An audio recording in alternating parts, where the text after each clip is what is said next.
Hello everyone, welcome to the live class. तो आज हम पढ़ेंगे NCERT हिस्ट्री क्लास 12 का पार्ट 3 का बुक, जिसमें हम देखेंगे theme 12 colonial cities, urbanisation, planning and architecture. तो शुरू करते हैं। In this chapter, we will discuss the process of urbanization in colonial India, explore the distinguished characteristics of colonial cities, and track social changes within them. We will look closely at development in three big cities: Madras, Chennai, Kolkata, and Bombay or Mumbai. All three were originally fishing and weaving villages. They became important centers of trade due to the economic activities of the English East India Company. Company agents settled in Madras in 1639 and in Calcutta in 1690. Bombay was given to the company in 1661 by the English king, who had got it as part of his wife's dowry from the King of Portugal.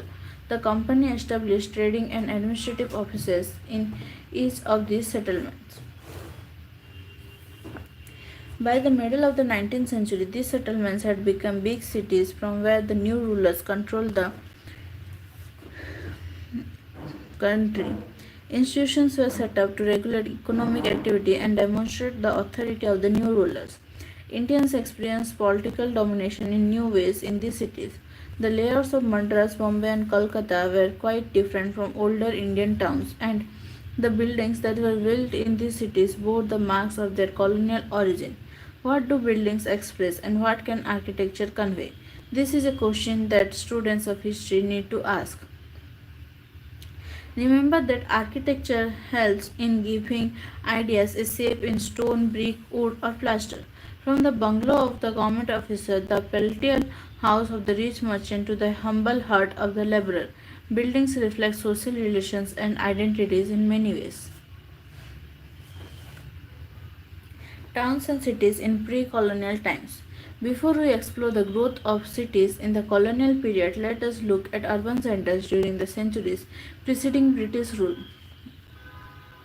What gave towns their character? Towns were often defined in opposition to the rural areas. They came to represent specific forms of economic activities and cultures. In the countryside, people subsisted by cultivating land, foraging in the forest, or rearing animals. Towns, by contrast, were peopled with artisans, traders, administrators, and rulers. Towns dominated over the rural population, thriving on the surplus and taxes derived from agriculture. Towns and the cities were often fortified by walls which symbolized their separation from the countryside. However, the separation between town and country was fluid. Peasants traveled long distances on pilgrimage passing through towns. They also flocked to towns during times of famine. Besides, there was a reverse flow of humans and goods from towns to villages. When towns were attacked, people often sought shelter in the countryside. Traders and peddlers took goods from the towns to sell in the villages, extending markets and creating new patterns of consumption. Escaping to the countryside. This is how the famous poet Mirza Ghalib described what the people of Delhi did when the British forces occupied the city in 1857. Smiting the enemy and driving him before them, the victors, that means the British, overran the city in all directions. All whom they found in the street they cut down. For 2 to 3 days, every road in the city from the Kashmiri Gate to Chandni Chowk was a battlefield. Three gates, the Ajmeri, the Turkoman, and the Delhi, were still held by the rebels.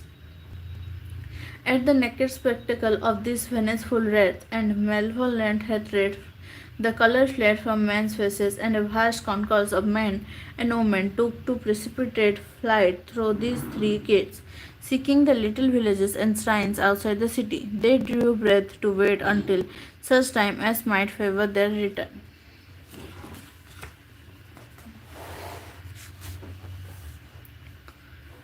During the 16th and 17th century, the towns built by the Mughals were famous for their concentration of populations, their monumental buildings, and their imperial grandeur and wealth. Agra, Delhi, and Lahore were important centers of imperial administration and control. Mansabdars and Jagirdars, who were assigned territories in different parts of the empire, usually maintained houses in these cities. Residence in these cities centers of power was symbolic of the status and prestige of a noble. The presence of the emperor and the noble in these centers meant that a wide variety of services had to be provided. Artisans produced exclusive handicrafts for the households of nobles. Grain from the countryside was brought onto urban markets for the town dwellers, and the army, the treasury was also located in the imperial capital. Thus, the revenues of the kingdom flowed into the capital regularly. The emperor lived in a fortified palace, and the town was enclosed by a wall, with entry and exit being regulated by different gates. Within these towns were gardens, mosques, temples, tombs, colleges, bazaars, and caravanserais. The focus of the town was oriented towards the palace and the principal mosque. In the towns of South India, such as Madurai and Kanchipuram, the principal focus was the temple. These towns were also important commercial centers. Religious festivals often coincided with fairs linking pilgrimage with trade. Generally, the ruler was the highest authority and the principal patron of religious institutions. The relationship that he had with other groups and classes determined their place in society and in the town.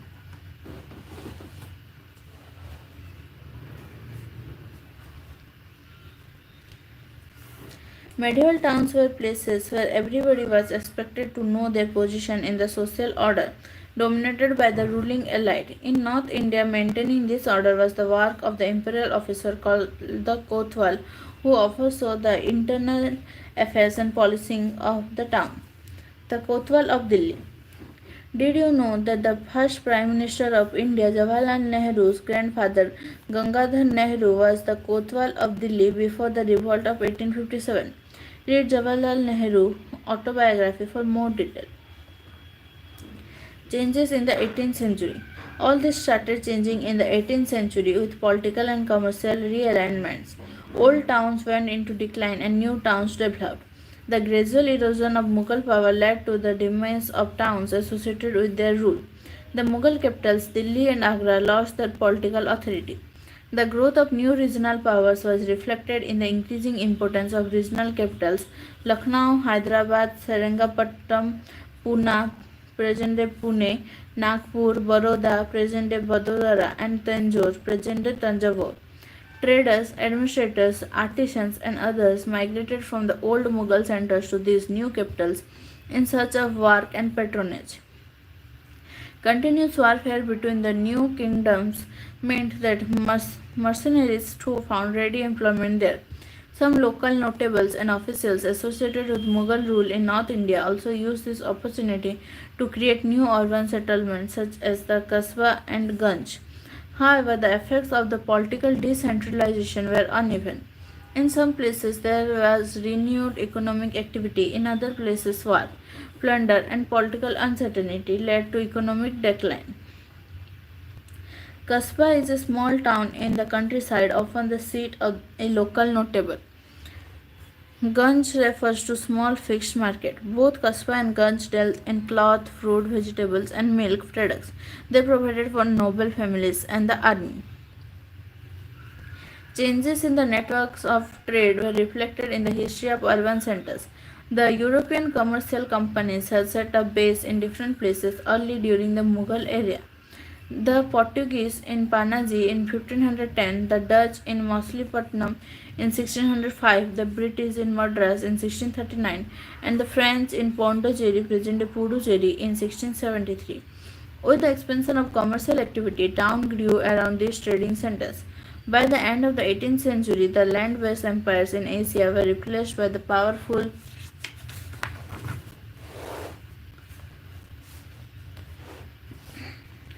sea-based European empires. Forces of the international trade, mercantilism, and capitalism now came to define the nature of the society. From the mid 18th century, there was a new phase of change. Commercial centers such as Surat, Mausoleum, and Dhaka, which had grown in 17th century, declined when trade shifted to other places.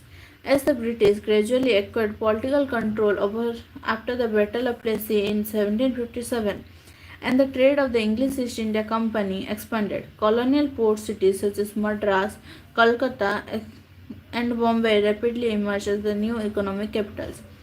They also became centers of colonial administration and political power. New buildings and institutions developed, and urban spaces were ordered in new ways. New occupations developed, and people flocked to these colonial cities. By about 1800, they were the biggest cities in India in terms of population.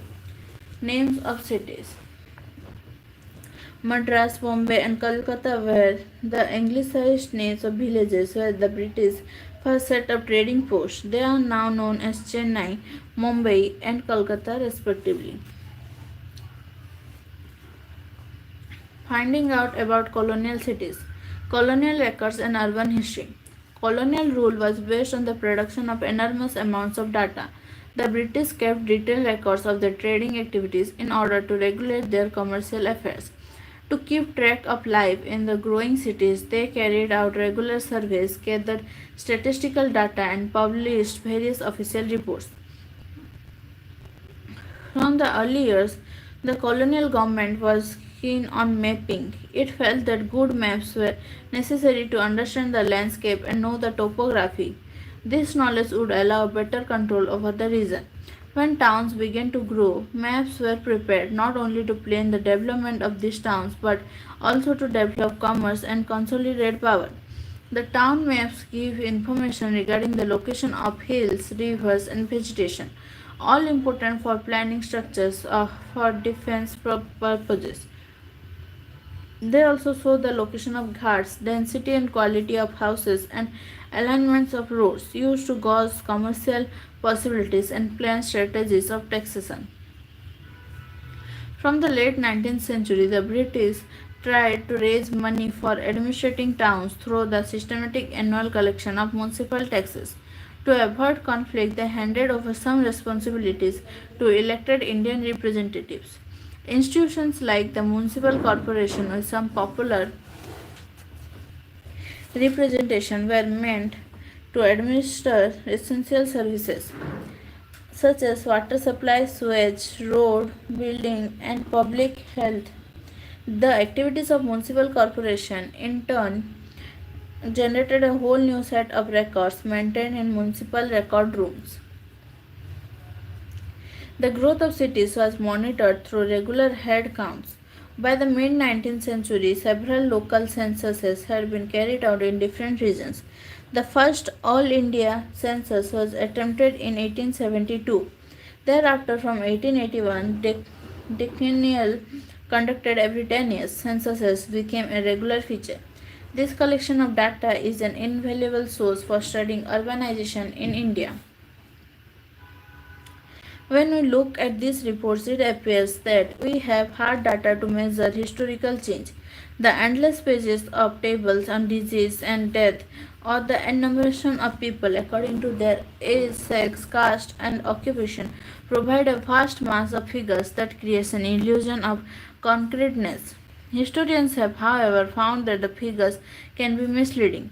Before we use these figures, we need to understand who collected the data and why and how they were gathered. We also need to know what was measured and what was not. The census operation, for instance, was a means by which social data were converted into convenient statistics about the population. But this process was riddled with ambiguity. The Census Commissioner devised categories for classifying different sections of the population. This classification was often arbitrary and failed to capture the fluid and overlapping identities of people. How was a person who was both an artisan and a trader to be classified? How was a person who cultivated his land and carted produce to the town to be enumerated? Was he a cultivator or a trader?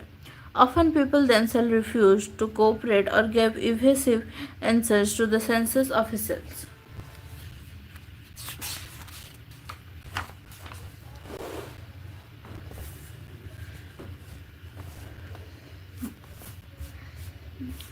For a long while, they were suspicious of census oppression and believed that inquiries were being conducted to impose new taxes. Upper caste people were also unwilling to give any information regarding the women of their household. Women were supposed to remain secluded within the interior of the household and not subjected to public gaze or public enquiry. Census officials also found that people were claiming identities that they associated with higher status.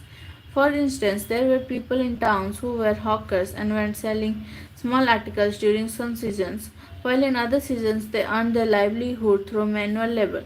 Such people often told the census enumerators that they were traders, not laborers, for they regarded trade as a more respectable activity.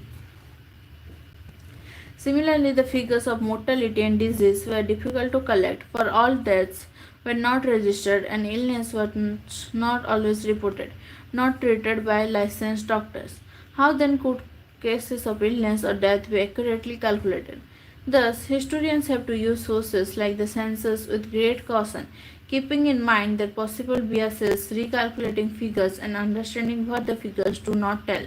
However, census survey maps and records of institutions like the municipalities help us to study colonial cities in greater detail than is possible for pre-colonial cities.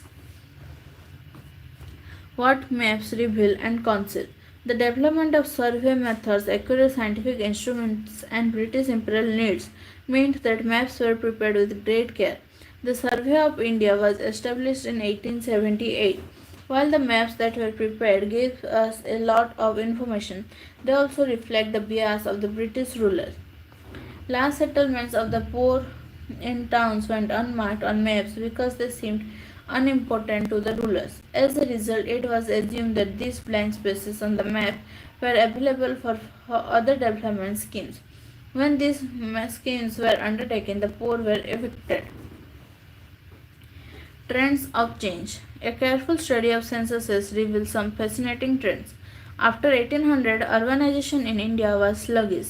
All through the 19th century up to the first two decades of the 20th, the proportion of the urban population to the total population in India was extremely low and had remained stagnant. This is clear from figure in the 40 years between 1900 and 1940. The urban population increased from about 10% of the total population to about 13%. Beneath this picture of changelessness, there were significant variation in the patterns of urban development in different regions. The smaller towns had little opportunity to grow economically. Kolkata, Bombay, and Madras, on the other hand, grew rapidly and soon became sprawling cities. In other words, the growth of these three cities as the new commercial and administrative centers was at the expense of the other existing urban centers. As the hub of the colonial economy, they functioned as collection depots for the export of the Indian manufactures, such as cotton textiles, in the 18th and 19th centuries. After the Industrial Revolution in England, this trend was reversed and these cities instead became the entry point for British manufactured goods and for the export of Indian raw materials. The nature of this economic activity sharply differentiated these colonial cities from India's traditional towns and urban settlements. The introduction of railways in 1853 meant a change in the fortunes of town. Economic activity gradually shifted away from traditional towns, which were located along old routes and rivers. Every railway station became a collection depot for raw materials and a distribution point for imported goods. For instance, Mirzapur on the Ganges, who specialized in collecting cotton and cotton goods from the Deccan, declined when a railway link was made to Bombay. With the expansion of the railway network, railway workshops and railway colonies were established. Railway towns like Jamalpur, Walter, and Bareilly developed.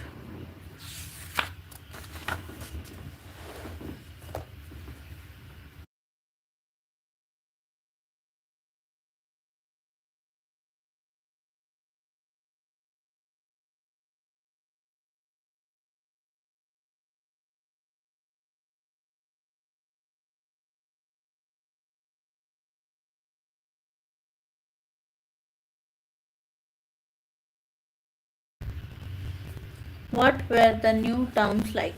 Ports, forts, and centers for services. By the 18th century, Madras, Kolkata, and Bombay had become important ports. The settlements that came up here were convenient points for collecting goods. The English East India Company built its factories, that means mercantile office, there, and because of the competition among the European companies, fortified these settlements for protection.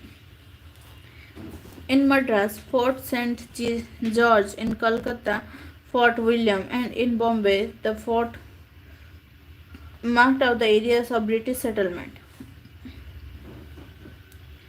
Indian merchants, artisans, and other workers who had economic dealings with European merchants lived outside these forts in settlements of their own.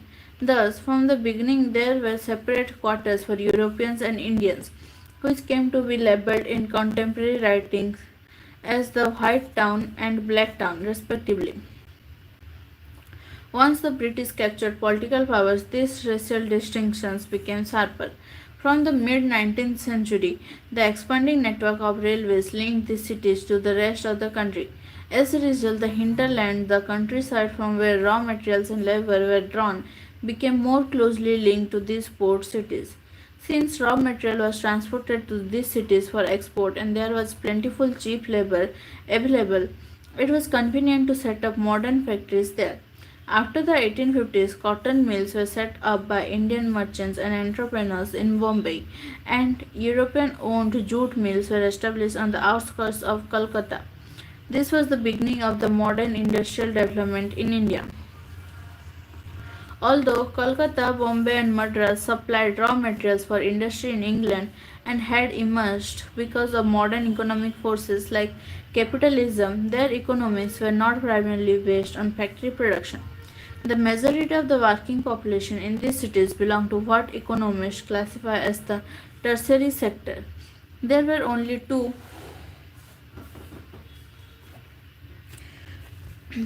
proper industrial cities: Kanpur, specializing in leather, woolen, and cotton textiles, and Jamshedpur, specializing in steel. India never became a modern industrialized country since discriminatory colonial policies limited the levels of industrial development. Kolkata, Bombay, and Madras grew into large cities, but this did not signify any dramatic economic growth for colonial India as a whole. A new urban milieu. Colonial cities reflected the mercantile culture of the new rulers. Political powers and patronage shifted from Indian rulers to the merchants of the East India Company. Indians who worked as interpreters, middlemen, traders, and suppliers of goods also had an important place in these new cities. Economic activity near the river or the sea led to the development of docks and ghats. Along the shore were godowns, mercantile offices, insurance agencies for shipping, transport depots, banking establishments. Further, inland were the chief administrative offices of the company. The Writers' Building in Calcutta was one such office. Around the periphery of the port, European merchants and agents built peltel houses in European styles. Some built garden houses in the suburbs. Racially exclusive clubs, race courses, and theatres were also built for the ruling elite. Ionic was one of the three orders organizational system of the ancient Greek architecture, the other two being Doric and the Corinthian. One feature that distinguished each other was the style of the capital at the head of the columns. These forms were readapted in the Renaissance and neoclassical forms of architecture.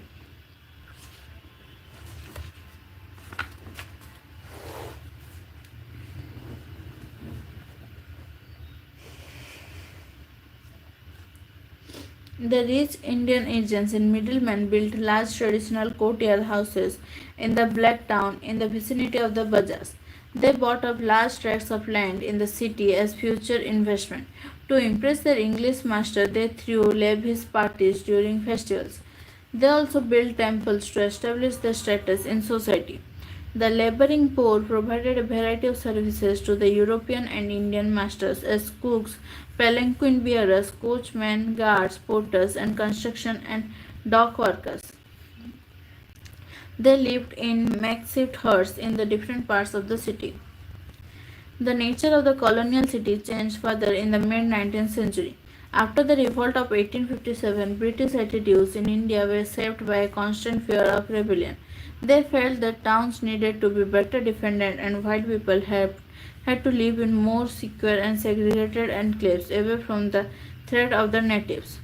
Pasture land and agricultural fields around the older towns were cleared and new urban spaces called civil lines were set up. White people began to live in the civil lines. Cantonments, places where Indian troops under European command were stationed, were also developed as safe enclaves. These areas were separate from but attached to the Indian towns, with broad streets, bungalows set amidst large gardens, barracks, parade ground, and church. They were meant as a safe haven for Europeans as well as a model of ordered urban life in contrast to the densely built up Indian towns. For the British, the black areas came to symbolize not only chaos and anarchy but also filth and disease. For a long while, the British were interested primarily in the cleanliness and hygiene of the white areas. But as epidemics of cholera and plague spread, killing thousands, colonial officials felt the need for more stringent measures of sanitation and public health. They feared that disease would spread from the black to the white areas. From the 1860s and 1870s, stringent administrative measures regarding sanitation were implemented and building activity in the Indian towns was regulated. Underground pipe water supply and sewage and drainage systems were also put in place around this time. Sanitary vigilance thus became another way of regulating Indian towns. The first hill stations. As in the case of cantonments, hill stations were a distinctive feature of colonial urban development. The founding and settling of hill station was initially connected with the needs of the British Army.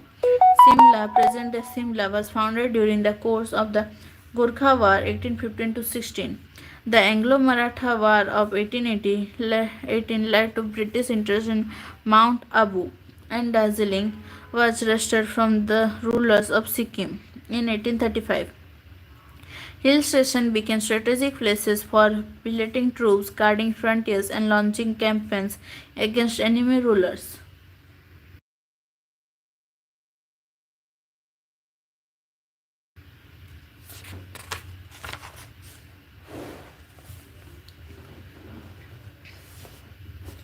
The temperature and cool climate of the Indian hills was seen as an advantage, particularly since the British associated hot weather with epidemics.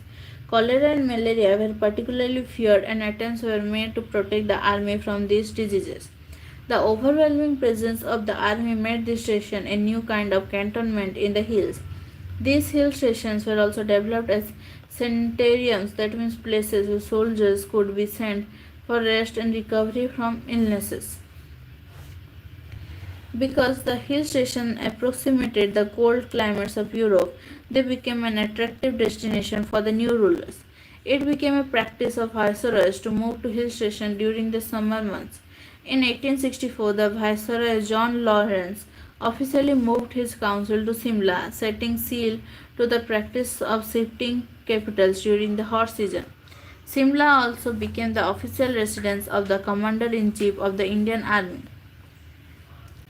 In the hill station, the British and other Europeans sought to recreate settlements that were reminiscent of home.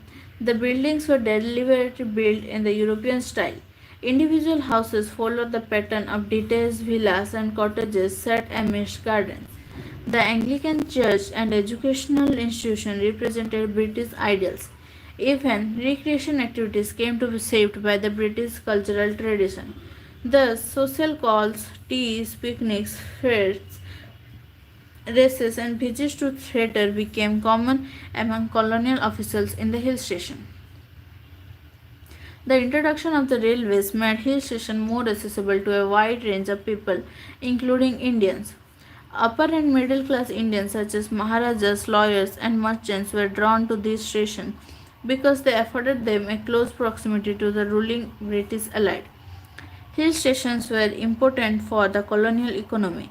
With the setting up of tea and coffee plantations in the adjoining areas, an influx of immigrant labor from the plains began.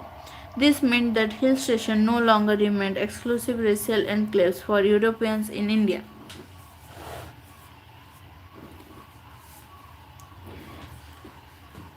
Social life in the new cities. For the Indian population, the new cities were bewildering places where life seemed always in a flux. There was a dramatic contrast between extreme wealth and poverty. New transport facilities such as horse drawn carriages and subsequently trains and buses meant that people could live at a distance from the city center. Over time, there was a gradual separation of place of work from the place of residence.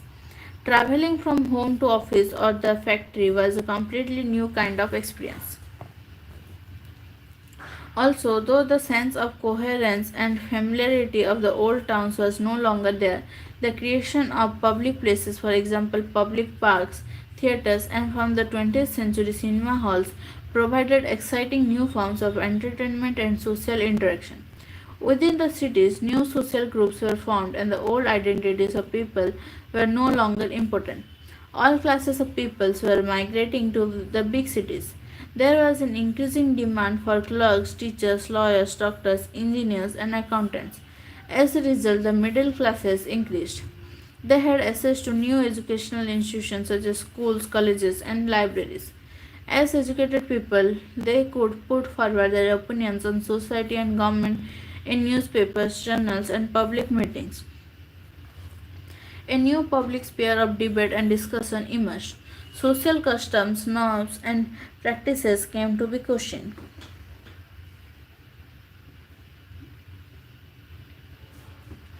Amar Katha, My Story. Binodini Dasi, 1863-1941, was a pioneering figure in Bengali theatre in the late 19th century and early 20th century, and worked closely with the dramatist and director Girish Chandra Ghosh. She was one of the prime movers behind the setting of the Star Theatre in Kolkata, which became a center for famous production. Between 1910 to 1930, she serialized her autobiography, Amar Katha, My Story. A remarkable personality, she exemplified the problem women faced in recasting their roles in society. She was a professional in the city, working in multiple spheres as an actress, institution builder, and author. But the patriarchal society of the times scorned her assertive public presence. Social changes did not happen with ease. Cities, for instance, offered new opportunities for women. Middle class women sought to express themselves through the medium of journals, autobiographies, and books. But many people resented their attempts to change traditional patriarchal norms. Conservatives feared that the education of women would turn the world upside down and threaten the basis of the entire social order. Even reformers who supported women's education saw women primarily as mothers and wives and wanted them to remain within the enclosed spaces of the household. Over time, women became more visible in public as they entered new professions in the city as domestic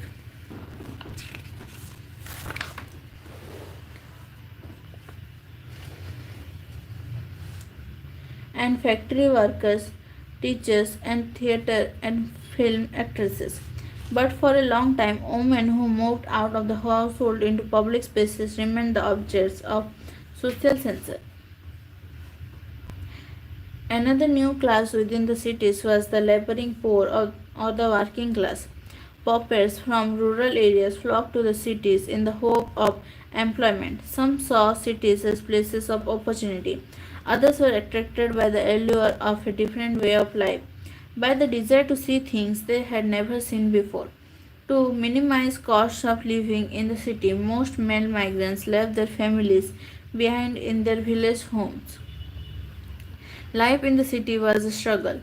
Jobs were uncertain, food was expensive, and places to stay were difficult to afford. Yet, the poor often created a lively urban culture of their own. They were enthusiastic participants in religious festivals, tamasas or folk theatres, and swangs or satires, which often mocked the pretensions of their masters, Indian and European, through the eyes of poor migrants. This is a swang that was popular amongst the inhabitants of Jalpara, fishermen's quarter, Calcutta, in the early 20th century. कैसन कैसन मजा हम यह देखने पाए, आर्य समाज, ब्रह्म समाज, गिरजा मस्जिद, एक लोटा में मिलता दूध पानी सब चीज, छोटा बड़ा आदमी सब बाहर करके दांत झपट मार के बोलता है अंग्रेज में बात. With anticipation in my heart, I came to Kolkata, and what entertaining things I could see here. The Arya Samaj, Brahmo Samaj, church and mosque in one vessel. You get everything, milk, water, and all.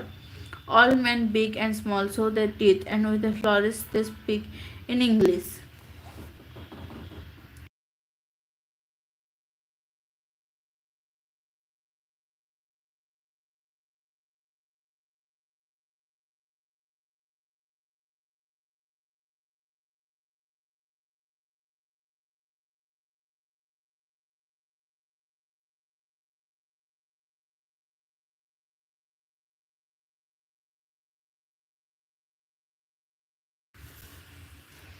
Segregation, town planning, and architecture. Madras, Kolkata, and Bombay. Madras, Kolkata, and Bombay gradually developed into the biggest cities of colonial India. We have been examining some of the distinctive features of these cities in the preceding sections. Now we will look in detail at one characteristics for each city. Settlement and segregation in Madras. The company had first set up its trading activities in the well-established port of Surat on the west coast. Subsequently, the search for textiles brought British merchants to the east coast. In 1639, they constructed a trading post in Madraspattam. This settlement was locally known as Chenapatnam. The company had purchased the right of settlement from the local Telugu lords, the Nayaks of Kalahasti, who were eager to support trading activity in the region. Rivalry with the French East India Company led the British to fortify Madras and give their representatives increased political and administrative functions. With the defeat of France in 1761, Madras became more secure and began to grow into an important commercial town. It was here that the superiority of the British and the subordinate position of the Indian merchants was most apparent. Fort St. George became the nucleus of the White Town where most of the Europeans lived. Walls and bastions made this a distinct enclave. Color and religion determined who was allowed to live within the fort. The company did not permit any marriages with the Indians. Other than the English, the Dutch, and the Portuguese were allowed to stay here because they were European and Christian.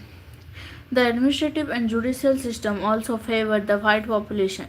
Despite being few in number, the Europeans were the rulers, and the development of Madras followed the needs and convenience of the minority whites in the town. The black town developed outside the fort. It was laid out in straight lines, a characteristic of colonial towns. It was, however, demolished in the mid 1700s, and the area was cleared for a security zone around the fort. A new black town developed further to the north. This housed weavers, artisans, middlemen, and interpreters who played a vital role in the company trade.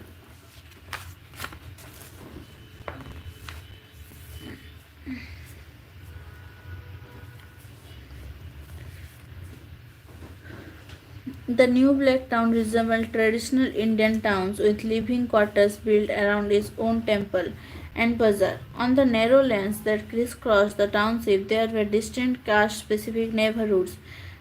Chintaripet was an area meant for weavers. Wassermanpet was a colony of dyers and bleachers of cloth. Royapuram was a settlement for Christian boatmen who worked for the company. Pet is a Tamil word meaning settlement, while Puram is used for a village. Madras developed by incorporating innumerable surrounding villages and by creating opportunities and spaces for a variety of communities. Several different communities came and settled in Madras, performing a range of economic functions. The Dubhases were Indians who could speak two languages, the local language and English. They worked as agents and merchants, acting as intermediaries between Indian society and the British. They used their privileged position in government to acquire wealth. Their powerful position in society was established by their charitable works and patronage of temples in the Black Town. Initial jobs with the company were monopolized by the Whalers, a rural caste who took advantage of the new opportunities provided by British rule. With the spread of English education in the 19th century, Brahmins started competing for similar positions in the administration. Telugu Komatis were a powerful commercial group that controlled the grain trade in the city. Gujarati bankers had also been present since the 18th century. Parayars and Vanayars formed the labouring poor. The Nawab of Arcot settled in nearby Triplicane, which became the nucleus of the substantial Muslim settlement. Mylapore and Triplicane were earlier Hindu religious centers that supported a large group of Brahmins. Saint Thum, with its cathedral, was the center for Roman Catholics. All these settlements became part of Madras city. Thus, the incorporation of many villages made Madras a city of wide expanse and low density. This was noticed by European travelers and commented on by officials.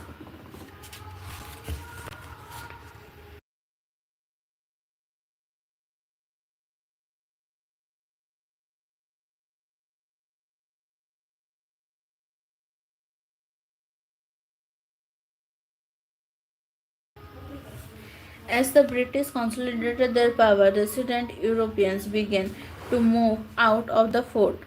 Garden houses first started coming up along the two main arteries, Mount Road and Purnamali Road, leading from the fort to the cantonment. Wealthy Indians too started to live like the English. As a result, many new suburbs were created from existing villages around the core of Madras. This was, of course, possible because the wealthy could afford transport. The poor settled in villages that were close to their place of work. The gradual urbanization of Madras meant that the areas between these villages were brought within the city. As a result, Madras has a semi-rural air about it. A rural city. Read this excerpt on Madras from the Imperial Gazetteer 1908. The better European residences are built in the midst of compounds which almost attain the dignity of parks, and rice fields frequently wind in and out between these in almost rural fashion. Even in the most thickly peopled native quarters such as Blacktown and Triplicane, there is little of the crowding found in many other towns. Town planning in Calcutta. Modern town planning began in the colonial cities. This required preparation of a layout of the entire urban space and regulation of urban land use. Planning was usually inspired by the vision of what the city should look like, how it would be developed, and the way in which spaces would be organized and ordered. The ideology of development that this vision reflected presumed exercise of state power over urban lives and urban spaces. There were many reasons why the British took upon themselves the task of town planning from the early years of their rule in Bengal. One immediate reason was defense. In 1756, Siraj-ud-Dowlah, the Nawab of Bengal, attacked Calcutta and sacked the small fort which the British traders had built as their depot for goods. The English East India Company traders had been continuously questioning the sovereignty of the Nawab. They were reluctant to pay customs duties and refused to comply with the terms on which they were expected to operate. So, Siraj-ud-Dowlah wanted to assert his authority. Subsequently, in 1757, when Siraj-ud-Dowlah was defeated in the Battle of Plassey, the East India Company decided to build a new fort, one that could not be easily attacked. Calcutta had grown from three villages called Sutanati, Kolkata, and Govindapura. The company cleared a site in the southernmost village of Govindapur, and the traders and weavers living there were asked to move out.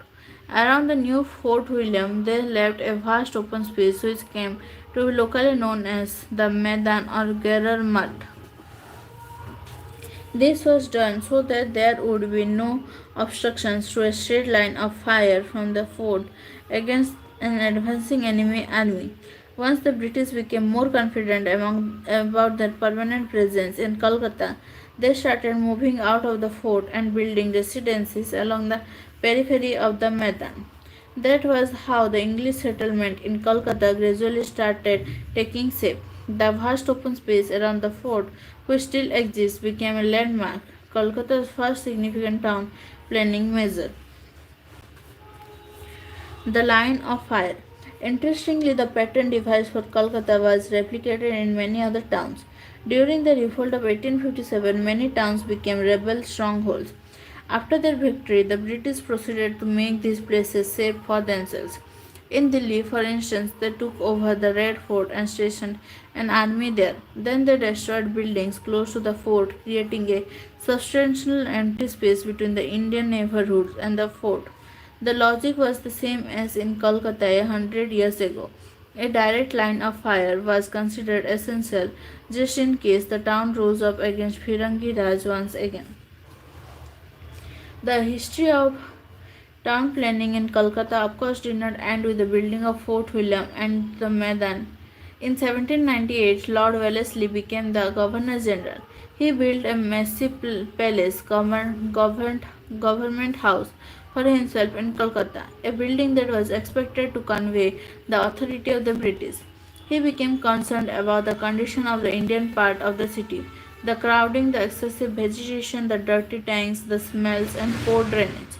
This condition worried the British because they believed at the time that poisonous gases from marshlands and pools of stagnant water were the cause of most diseases. The tropical climate itself was seen as unhealthy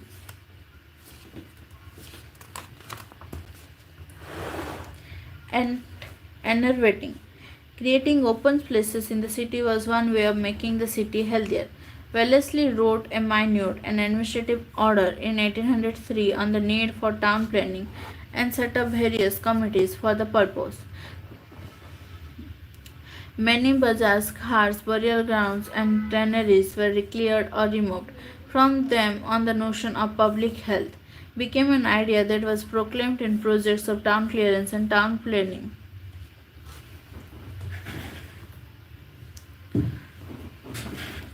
For the regulation of nuisances of every description.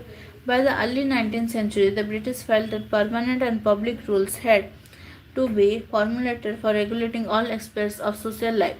Even the construction of private buildings and public roads ought to conform to standardized rules that were clearly codified in his minute on Kolkata.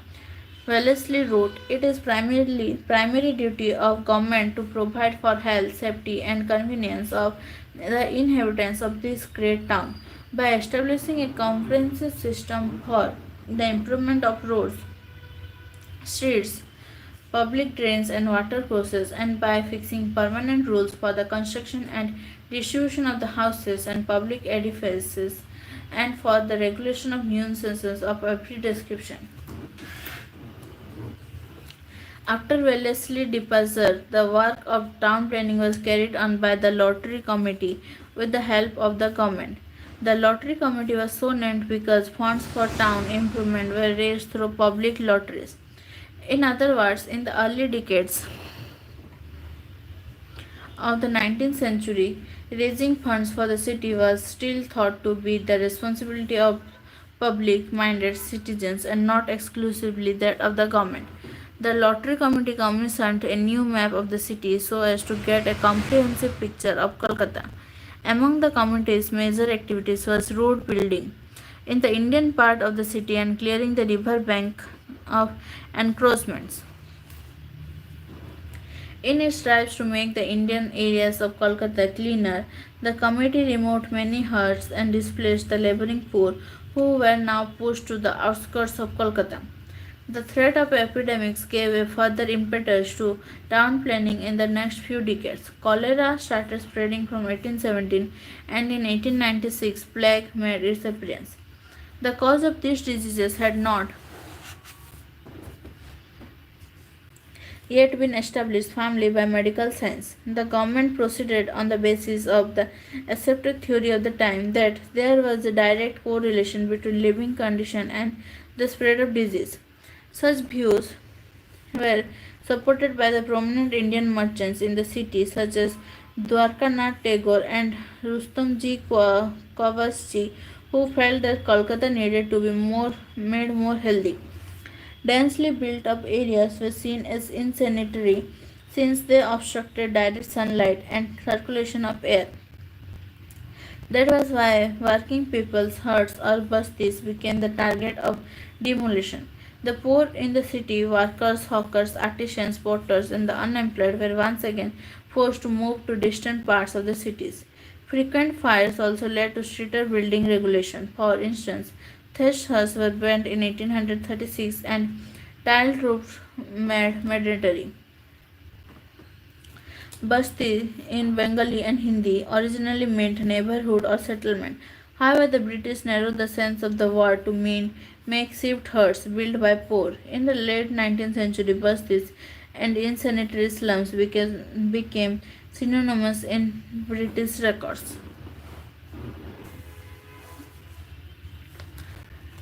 By the late 19th century, official intervention in the city became more stringent. Gone were the days when town planning was seen as a task to be shared by inhabitants and the government. Instead, the government took over all the initiative for town planning and including funding. This opportunity was used to clear more huts and develop the British portions of the town at the expense of other areas. The existing racial divides of the white town and black town was reinforced by the new divide of healthy and unhealthy. Indian representatives in the municipality protested against this bias towards the development of European parts of the town.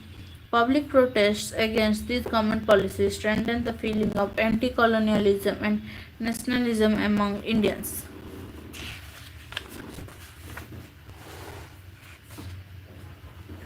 With the growth of their empire, the British became increasingly inclined to make cities like Calcutta, Bombay, and Madras into impressive imperial capitals. It was as if the grandeur of the cities had to reflect the authority of imperial power. Town planning had to represent everything that the British claimed to stand for: rational ordering, meticulous execution, and Western aesthetic ideals. Cities had to be cleaned and ordered, planned and beautiful.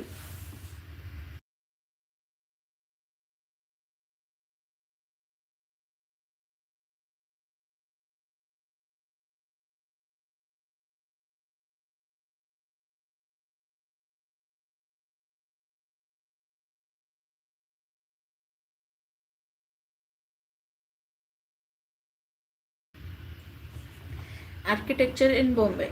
If one way of realizing this imperial vision was through town planning, the other was through embellishing cities with monumental buildings. Buildings in cities could include fort, government offices, educational institutions, religious structures, commemorative towers, commercial depots, or even docks and bridges. Although primarily serving functional needs like defense, administration, and commerce, these were rarely simple structures. They were often meant to represent ideas such as imperial power, nationalism, and religious glory. Let us see how this is exemplified in the case of Bombay. Bombay was initially seven islands. As the population grew, the islands were joined to create more space and they gradually fused into one big city. Bombay was the commercial capital of colonial India. As the premier port on the western coast, it was the center of international trade. By the end of the 19th century, half the imports and exports of India passed through Bombay. One important item of this trade was opium that the East India Company exported to China. Indian merchants and middlemen supplied and participated in this trade and they helped integrate Bombay's economy directly to Malwa Rajasthan, and Sindh, where opium was grown. This collaboration with the company was profitable and led to the growth of an Indian capitalist class. Bombay's capitalists came from diverse communities such as Parsi, Marwari, Konkani Muslim, Gujarati, Bania, Bohra, Jew, and Armenia. As you have read, when the American Civil War started in 1861, cotton from the American South sloped stopped coming into the international market. This led to an upsurge of demand for Indian cotton, grown primarily in the Deccan. Once again, Indian merchants and middlemen found an opportunity for earning huge profits. In 1869, the Suez Canal was opened, and this further strengthened Bombay's link with the world economy. The Bombay government and Indian merchants used this opportunity to declare Bombay Ops Prima in Indies, a Latin phrase meaning the most important city of India. By the late 19th century, Indian merchants in Bombay were investing their wealth in new ventures such as cotton mills. They also patronized building activities in the city. As Bombay's economy grew from the mid 19th century, there was a need to expand railways and shipping and develop the administrative structure. Many new buildings were constructed at this time. These buildings reflected the culture and confidence of the rulers. The architectural style was usually European. These importations of European styles reflect the imperial vision in several ways. First, it expressed the British desire to create a familiar landscape in an alien country and thus to feel at home in the colony. Second, the British felt that European styles would best symbolize their superiority, authority, and power. Third, they thought that buildings that looked European would mark out the difference and distance between the colonial master and their Indian subjects. Initially, these buildings were at odds with the traditional Indian buildings. Gradually, Indians too got used to European architecture and made it their own. The British in turn adapted some Indian styles to suit their needs. One example is the bungalow, which was used by government officers in Bombay and all over India. The name bungalow was derived from Bangla, a traditional thatched Bengali hut. The colonial bungalow was set on extensive grounds which ensured privacy and marked a distance from the Indian world around. The traditional pitched roofs and surrounding veranda kept the bungalow cool in the summer months. The compound had separate quarters for a retinue of domestic servants. The bungalow in the civil lines thus became a racially exclusive enclave in which the ruling classes could live self-sufficient lives without daily social contact with Indians. Pitched roof is a term used by architects to describe a sloping roof. By the early 20th century, pitched roofs became less common in bungalows, although the general plan remained the same. For public buildings, three broad architectural styles were used. Two of these were direct imports from fashions prevalent in England. The first was called neoclassical or the new classical. Its characteristics include construction of geometrical structures fronted with lofty pillars.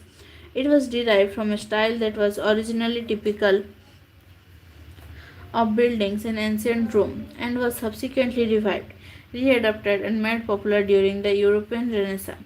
It was considered particularly appropriate for British Empire in India. The British imagined that a style that embodied the grandeur of imperial Rome could now be made to express the glory of imperial India. The Mediterranean origins of this architecture were also thought to be suitable for tropical weather. The town hall in Bombay was built in this style in 1833. Another group of commercial buildings built during the cotton boom of the 1860s was the Elphinstone Circle, subsequently named Horniman Circle after an English editor who courageously supported Indian nationalists. This building was inspired from models in Italy. It made innovative use of covered arcades at ground level to shield the shopper and pedestrian from the fire, sun, and rain of Bombay. Another style that was extensively used was the Neo Gothic, characterized by high pitched roofs, pointed arcs, and detailed decoration. The Gothic style had its roots in the buildings, especially churches, built in northern Europe during the medieval period. The Neo Gothic or New Gothic style was revived in the mid 19th century in England. This was the time when the government in Bombay was building its infrastructure and this style was adopted for Bombay. An impressive group of buildings facing the seafront, including the Secretariat, University of Bombay, and High Court, were all built in this style.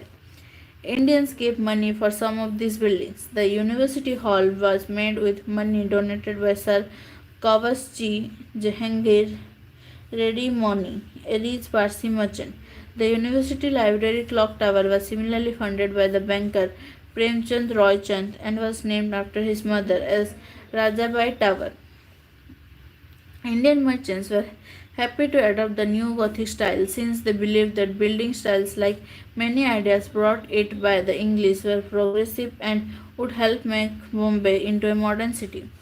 However, the most spectacular example of the neo Gothic style is the Victoria Terminus, the station and headquarters of the Great Indian Peninsular Railway Company.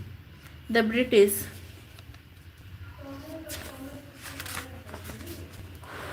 invested a lot in the design and construction of railway stations in cities, since they were proud of having successfully built an all India railway network. As a group, these buildings dominated the central Bombay skyline and their uniform neo Gothic style gave a distinctive character to the city.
Towards the beginning of the 20th century, a new hybrid architectural style developed which combined the Indian with the European. This was called Indo-Saracenic. Indo was shorthand for Hindu and Saracen was a term Europeans used to designate Muslim. The inspiration for this style was medieval buildings in India with their domes, chhatris, trellis, arcs. By integrating Indian and European styles in public architecture, the British wanted to prove that they were legitimate rulers of India. The Gateway of India, built in the traditional Gujarati style to welcome King George V and Queen Mary to India in 1911, is the most famous example of this style. The industrialist Jamshedji Tata built the Taj Mahal Hotel in a similar style. Besides being a symbol of Indian enterprise, this building became a challenge to the racially exclusive clubs and hotels maintained by the British. In the more Indian localities of Bombay, traditional styles of decoration and buildings predominated. The lack of space in the city and crowding led to a type of building unique to Bombay, the chawl. The multi-storied single-room apartments with long open corridors built around a courtyard Such buildings, which housed many families sharing common spaces, helped in the growth of neighborhood identity and solidarity. What buildings and architectural styles tells us? Architecture reflects the aesthetic ideals prevalent at a time and variations within those ideals. But as we have seen, buildings also express the vision of those who build them. Rulers everywhere seek to express their power through buildings. So, by looking at the architecture of a particular time, we can understand how power was conceived of and how it was expressed through structures and their attributes bricks and stones, pillars and arches, soaring domes, or vaulted roofs. Architectural styles do not only reflect prevalent taste, they mold texts, popularize styles, and shape the contours of culture. As we have seen, many Indians came to regard European styles of architecture as symbol of modernity and civilization, and began adopting these styles. But not all Indians thought alike. Many rejected European ideals and tried to retain indigenous styles. Others accepted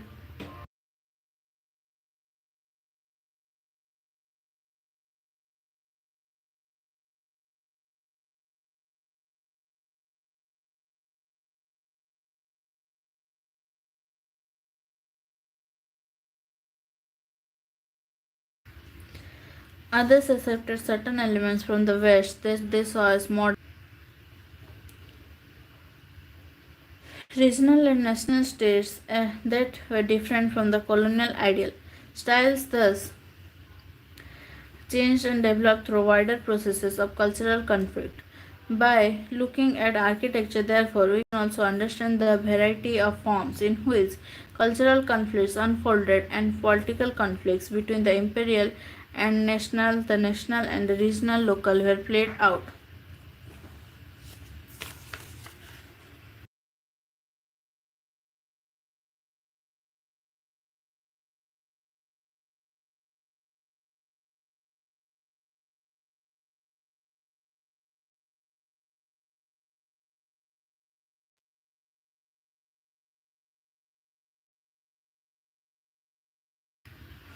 तो ये है इस chapter का timeline जिसमें सब major events दिया गया है और ये है इस चैप्टर का क्वेश्चन आंसर। और आज का चैप्टर यहीं तक था। ऐसे ही डेली लाइव क्लास ज्वाइन करने के लिए चैनल को सब्सक्राइब कर दीजिए और नोटिफिकेशन आइकन पर क्लिक कर दीजिए। और अगर आपको वीडियो अच्छा लगे तो लाइक कर दीजिए। आज का सेशन यहीं तक था। Thank you, thanks for joining.